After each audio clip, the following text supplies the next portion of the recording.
Antony Beevor, you're one of the world's most famous military historians. You've written books about Stalingrad, about the fall of Berlin, and now you're coming out with a book about D-Day.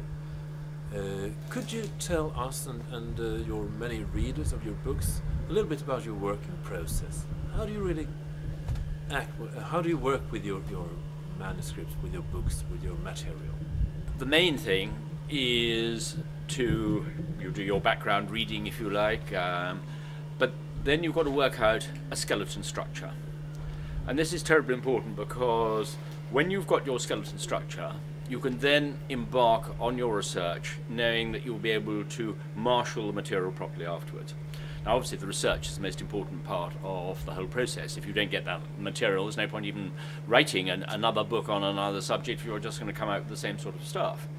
So you've got to select also all of your archives, and this is where friendship between historians is so important, because we're always tipping off each other on new sources that we may have heard about or found in different archives, and particularly historians of the Russian front, Simon Seaborg Montefiore, Orlando Figes, a whole lot of others, Anne Applebaum. We all exchange notes and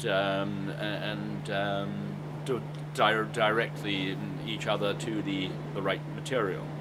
Ditto on the Western Front, where they're sort of friends, Carlo d'Este, Max Hastings and others. And this makes a tremendous difference, because if you can actually find the right material, you don't waste the time, but above all, it means that you can really focus on the important stuff.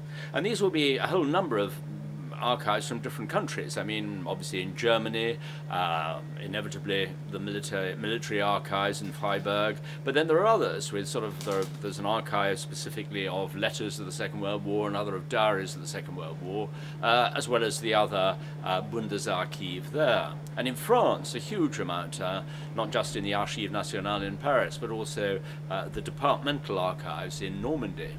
And then you've got somewhere like the Mémorial de Caen, which has a superb archive of letters and diaries which have been left to the museum, given either by families after a husband or wife has died, or handed to them before death by people realizing they're coming to the end of their lives, and it's important for the next generation to understand more about that particular time.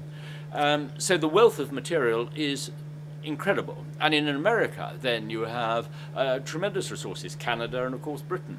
I mean, one could go through the list anyway. They're all the different archives are listed in the book, but that I think should give a rough idea of the wealth of material available.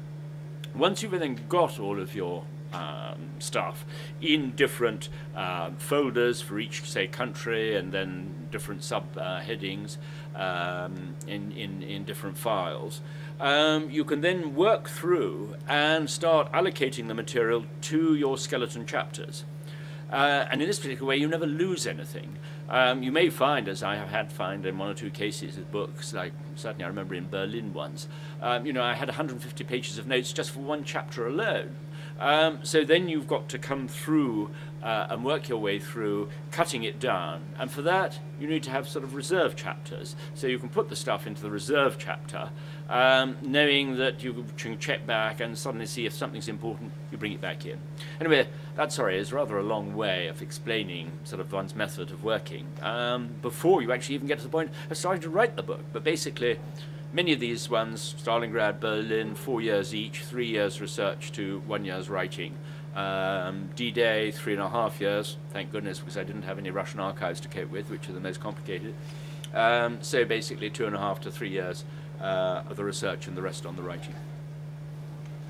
You became known for an international public through your book about Stalingrad. If you compare it, the work with the archives with the work you had now for your book about D-Day, was it really a huge difference? Well, the work for D-Day, of course, has been much, much easier. I mean, the complications with Stalingrad, and one of the reasons why it took so long, was negotiations with Russian authorities and the Ministry of Defense before getting access to the key material in the Soviet archives.